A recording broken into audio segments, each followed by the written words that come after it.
प्रिय मित्रों, आज जो मैं घटना आपको बताने जा रहा हूँ वह है पंजाब के डिस्ट्रिक्ट गुरदासपुर के। गुरदासपुर और पठानकोट के बीच में मुकेरियाँ जाते हुए जो रास्ता ब्यास पर जाता है, वहीं ब्यास के पास तिबड़ी नाम की जगह पे मैं काफ़ी रहा हूँ। कंटिन्यूसली तो नहीं रहा, लेकिन गर्मियों की छुट्टी में अक्सर मैं वहाँ रहा करता था, क्योंकि गवर्नमेंट ने हमें वहाँ पे कुछ समय के लिए 1975 तक कोई 25-30 एकड़ ज़मीन दी हुई थी। इसलिए जब मेरे पास एक पत्र आया जिसमें सीबीआई के superintendent of police mister Yadav ने मुझे लिखा कि एक गुरमीत सिंह नाम के व्यक्ति के गुरदासपुर डिस्ट्रिक्ट में धारीवाल तहसील में सोहल गांव में उनकी फायर आर्म से मृत्यु हुई है, और ये मामला सुप्रीम कोर्ट तक पहुंचा, क्योंकि उनकी वाइफ जो है, पत्नी जो है रंजीत कौर, वो इन्वेस्टिगेशंस और जो पोस्टमार्टम एग्जामिनेशन थे उससे सेटिस्फाई नहीं थी, और इसलिए वो पिटीशन करते करते सुप्रीम कोर्ट तक पहुँचे, और सुप्रीम कोर्ट से उन्होंने रिक्वेस्ट की कि यह केस सीबीआई को ट्रांसफ़र कर दिया जाए। इसीलिए ये केस हमें ट्रांसफ़र किया जाए, और आपसे अनुरोध है कि आप हमारी सहायता करें एक्सपर्ट ओपिनियन दे करके। मैंने परमिशन लेकर के इस केस के लिए एग्री किया। सबसे पहले हमने कहा कि हम उस जगह को देख के आएंगे जहाँ पे ये वारदात हुई है और जहाँ से रिकवरी हुई है उसका सीबीआई ने इंतज़ाम किया। और सारे डॉक्यूमेंट्स, जब मैं अमृतसर पहुंचा, क्योंकि उन दिनों में रास्ता अमृतसर से होकर इसे ही जाता था तो गुरदासपुर, और फिर गुरदासपुर से उस वक्त गुरदासपुर जाता था, और रास्ते में ही गुरदासपुर से थोड़ा पहले सोहल पड़ता था धारीवाल तहसील में, तो वहाँ पे मौका देख के आए।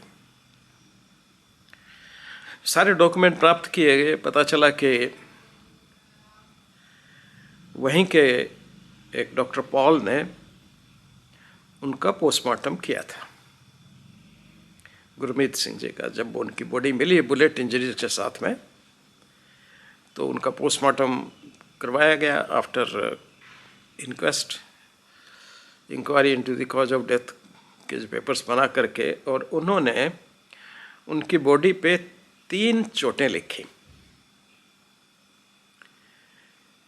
एक चोट सीधी पीठ पे लगी हुई थी राइट साइड में, जहाँ पे कपड़े का एक फोल्ड बनाया जाता है उस रीजन में, और वह सामने से छाती से बाहर, सो एंट्री वुंड करीबन 1 x 1 सेंटीमीटर था, और एग्जिट वुंड यानी कि बुलेट अंदर गई, फेफड़ों को डैमेज किया बुरी तरह से, और सामने से चेस्ट से करीबन 6 सेंटीमीटर का बड़ा होल बनाती हुई वह बाहर आ गई। सो काफ़ी बड़ा गैप होल था। और फायर आर्म में अक्सर ऐसा होता है, ख़ास करके जब जैकेटेड बुलेट्स यूज़ की जाती हैं, कि एंट्री होल बहुत छोटा होता है, जैसे इस केस में 1 सेंटीमीटर के आसपास था, और एग्जिट होल जो है वो 6 सेंटीमीटर और चौड़ाई से थोड़ी सी ज़्यादा नेचुरली हो जाएगी, उस तरह का था। तो ये बिल्कुल इंडिकेट करता था कि उसको जो गोली है पीछे से मारी गई है, यानी कि वो चल रहा था और पीछे से किसी ने पीठ पे फायर किया है, और वो तुरंत जो है अंदर फेफड़ों को डिस्ट्रॉय करता हुआ और सामने चेस्ट से बाहर आ गया, एग्जिट वुंड हो गया, जिसको हम एग्जिट वुंड कहते हैं। जहाँ पे सस्पेक्ट थे वो सब जगह देखी गई, जहाँ उनकी बॉडी मिली थी वो जगह भी देखी गई, तो थिंग्स उससे कोरिलेट कर रही थी।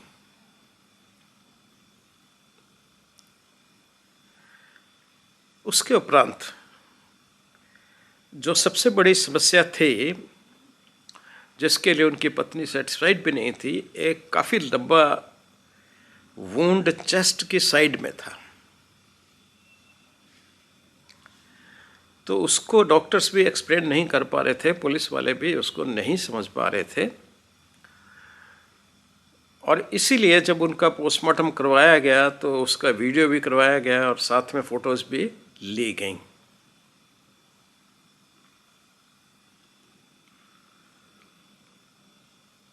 '93 में वहाँ पे जो टेररिज्म था वो वैनिशिंग स्टेज में था, करीब करीब समाप्त था, पर फिर भी इक्का दुक्का घटनाएं मारने की ऐसी हो जाती थी। तो इसलिए हमेशा डिस्प्यूट रहता था कि टेररिस्टों ने मारा या पुलिस ने मारा, क्योंकि पुलिस के भी एनकाउंटर हुआ करते थे उन दोनों में।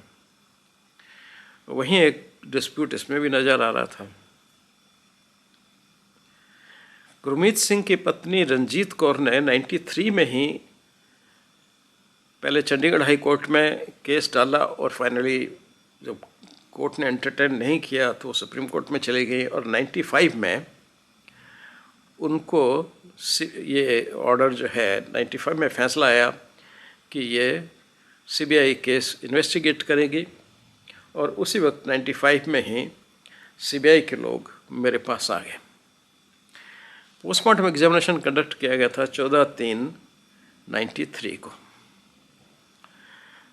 14 तारीख को उनकी बॉडी मिलती है और उसके बाद ही इंक्वेस्ट करके उन्होंने 13 को मिलती है, 14 को उनका पोस्टमार्टम किया गया, जिसमें ये सब फाइंडिंग लिखी थी। पुलिस ऑफिसर से जब बात की गई सीबीआई वालों से, तो मैंने कहा पहले एग्जिबिट्स क्या क्या आपके पास अवेलेबल हैं।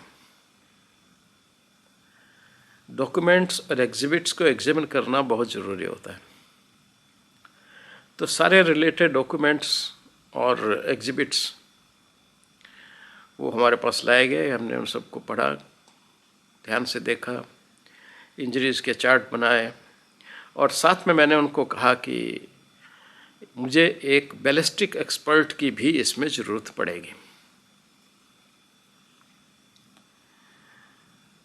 क्योंकि अगर गोली की रिकवरी हो जाती है, वैसे चांसेस कम है, क्योंकि उस जगह पे एग्जिट हो जाने के बाद बुलेट का मिलना मुश्किल काम होता है। कहाँ किस तरफ डायरेक्शन में गई होगी ओपन फील्ड में तो मुश्किल है, लेकिन फिर भी अगर वो मिल जाती है तो भी, नहीं तो भी जो कपड़े वगैरह रखे होंगे उसके एग्जामिनेशन के लिए, क्योंकि बुलेट जब अंदर होगी तो पहले कपड़ों के थ्रू जाएगी, तो कपड़ों पे रेस्पेक्टिव होल होंगे, और जो रेजिड्यू वगैरह हैं, क्योंकि ये भी इसमें प्रश्न रहता है डिस्टेंस का पता लगाने का, और डिस्टेंस का पता लगाने के लिए रेजिड्यू जो हैं उनकी स्टडी जो कपड़ों पे ही रह जाते हैं, बुलेट शरीर के अंदर चली जाती है, पर जो रेजिड्यू साथ में आते हैं, यानी कि burning, tattooing, carbon particles, hot gases वगैरह जो निकलते हैं उसके साथ में, वो कपड़ों में ही डिपॉजिट हो जाते हैं। तो कपड़ों का एग्जामिनेशन भी बहुत ज़रूरी है, और उसके लिए मैं एक बैलिस्टिक एक्सपर्ट की भी मीन्स हेल्प लूँगा। तो सेंट्रल फॉरेंसिक साइंस लेबोरेटरी से मेरे बहुत ही अच्छे मित्र थे, बहुत ही अच्छे मिस्टर सिंह, रूप सिंह। तो रूप सिंह को डिप्यूट किया गया, हम दोनों ने मिलकर पहले कपड़ों का एग्जामिनेशन किया, और उसमें हमें कोई रेजिड्यू नहीं मिल रहा था, लेकिन हम कपड़ों के एग्जामिनेशन से एंट्री और एग्जिट का बिल्कुल पता चला सकते हैं, क्योंकि बुलेट रिवॉल्व करती आती है अपनी एक्सिस पे, तो वो जब एंट्री करती है तो टिपिकल काइंड ऑफ उसका डीइन्वेडेशन ऑफ द क्लोथिंग जो है वो होता है, और जो थोड़ा बहुत डर्ट होता है इसके ऊपर, बुलेट के ऊपर, वो भी कपड़ों पे ही डिपॉजिट हो जाता है। तो उसको डिटेक्ट करके जो एक बड़ा टिपिकल सी रिंग बनाते हैं, तो वो एग्जामिन करके बड़ा आसान होता है हम लोगों के लिए कहना कि ये एंट्री है और ये एग्जिट है। वैसे एग्जिट में आउटवर्ड, यहाँ सारा इनवर्ड होगा और एग्जिट पे सारा कुछ आउटवर्ड होगा। मार्जिन्स भी, क्लोथिंग पे भी जो टियर है वो सारा आउटवर्ड डायरेक्शन में होगा, जिसका माइक्रोस्कोपिक एग्जामिनेशन करके या नेकेड आई से भी, हैंड ग्लास से उसका आसानी से पता हम लोग लगा लेते हैं। तो कपड़ों के एग्जामिनेशन से हमने पाया कि जो एंट्री और एग्जिट चेस्ट पे थे उसमें कोई डाउट नहीं था, वो कॉरस्पॉन्ड कर रही थी, वुंड भी कॉरस्पॉन्ड कर रहे थे शर्ट के साथ में, और जो एग्जिट वुंड था वो भी उससे कॉरस्पॉन्ड कर रहा था, तो किसी तरह की हमको दिक्कत नहीं हुई। लेकिन साइड का कपड़ा फटा हुआ था और वहाँ पे एक वुंड जो बिल्कुल ऐसे लगता था जैसे किसी ने चाकू से मारा हो, लेकिन ये चाकू का वुंड नहीं था। उसका भी जब हमने क्लोजली एग्जामिन किया, क्लोथिंग्स के फाइबर्स का, मार्जिन्स का, तो हम लोगों को उसके जो, देखिए, जो शार्प वेपन से कट होगा वो डिफरेंट होगा। फाइबर्स जो हैं जहाँ पे वुंड होगा वो कट होंगे सिमेट्रिकल। अगर कोई शार्प चीज़ नहीं है, ब्लंट ऑब्जेक्ट है, तो उससे जो कपड़ा फटेगा वो फटेगा, कटेगा नहीं। अब इसमें मतलब समझ जाइए। तो वो कपड़ा का रीजन कटा हुआ नहीं था, फटा हुआ था। फटा यानी कि ओवर स्ट्रेचिंग से या रबिंग से वो डिवाइड हो जाता है, और उसके साथ में जो भी चीज़ उससे रब करेगी उसके अवशेष भी वहाँ कुछ ना कुछ रह ही जाएंगे, क्योंकि बिना उसकी रगड़ के तो वो फट नहीं सकता। और जब उसकी रगड़ इतनी तगड़ी है कि उसने उसको 2 पीसेस में डिवाइड कर दिया, फाड़ दिया जैसे कहते हैं, तो वो अपने रेजिड्यू भी उसमें छोड़ के जाएगा। जो उस रेजिड्यू के लिए हमने एग्जामिन किया गया, तो हमको फायर आर्म्स के बुलेट के रेजिड्यू जिस तरह के मैंने पहले डिस्क्राइब किए, वो सारे के सारे उसमें भी पूरी लेंथ में मिल गए। अब हमारे लिए ये बहुत आसान हो गया था, यानी कि उस पर 2 फायर हुए थे, दोनों फायर पीछे से हुआ था, क्योंकि जो वो ट्रैक बनी हुई थी, ट्रैक जो है पीछे से जो है कपड़ों में, जो उसका जैसे एंट्री वुंड का होता है, वैसे ही जो पीछे वाला वी शेप, 2 वी बनेगी, एक पीछे बनेगी, एक फ्रंट में वी बनेगी, जहाँ से निकलेगा वो, और साइड सारी फाड़ता हुआ जाएगा वो, यानी कि उससे घिसटता हुआ चला गया वो। तो उसके हिसाब से जब देखा गया तो ये चला कि यह भी पीछे से ही आया है और फ्रंट की तरफ जाता हुआ दोनों तरफ वी तो बनाएगा ही वो नेचुरली। और उनके वी बोथ वी के एग्जामिनेशन करके हमको बड़ी आसानी से पता चल जाता है, खास करके under microscope, hand glass also, तो कि भाई इसका डायरेक्शन और ट्रेवल कैसा रहा होगा। उसके आधार पे कपड़ों की रिपोर्ट जो रूप सिंह जी ने बनाई थी, ड्राइंग वगैरह सब बना के हमने उसको एक्सप्लेन किया, आईओ जो थे उनको भी एक्सप्लेन किया, सीबीआई वालों को भी एक्सप्लेन किया, और मौके पे रूप सिंह जी भी हमारे साथ ही गए थे। तो वहाँ पे सारा हम एक साथ ही हमने फाइनल सब कुछ कंसिडर करते हुए हमने फाइनली यही कहा कि ये दोनों फायर आर्म से इंजरीज की हुई हैं। ये दोनों इंजरीज जो हैं वो फायर आर्म से हैं, यानी किसी ने पीछे से उनको गोलियां मारी हैं और चलाने वाले ने 2 गोलियां चलाई हैं। एक गोली उसकी छाती पे लग गई और एक उसकी राइट साइड से छाती के साथ घिसटती हुई, जिसको हम ग्रेजिंग वुंड कहते हैं, तो वो छाती के साथ में ग्रेज करते हुए कपड़े को पूरा फाड़ती हुई और नीचे जो चमड़े जो स्किन थी उस पर रगड़ करती हुई, तो वहाँ पे तो एक डीप एब्रेजन टाइप का चीज़ आएगी, लेसरेटेड वुंड टाइप की चीज़ आएगी। तो वहाँ पे तो एक लंबा लेसरेशन वुंड 10 सेंटीमीटर के आसपास प्रोड्यूस हो गया। कपड़ा उसके ऊपर जो है 12 सेंटीमीटर के करीब टॉर्न हो गया, टीयर हो गया, या फिर फट गया जिसे हम कहेंगे। तो वो जो फटा हुआ कपड़ा देखिए फिर मैं याद दिला रहा हूँ, फटा हुआ कपड़ा और कटा हुआ कपड़ा दोनों में बहुत फ़र्क होता है।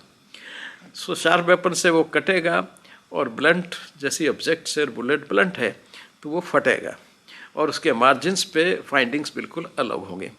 तो इस तरह करके हमने उस समस्या को सुलझाया, जो कि उनकी पत्नी रंजीत कौर, जो जिनकी डेथ हुई थी वो गुरमीत सिंह थे, और उनकी पत्नी थी रंजीत सिंह जो केस लड़ रही थी।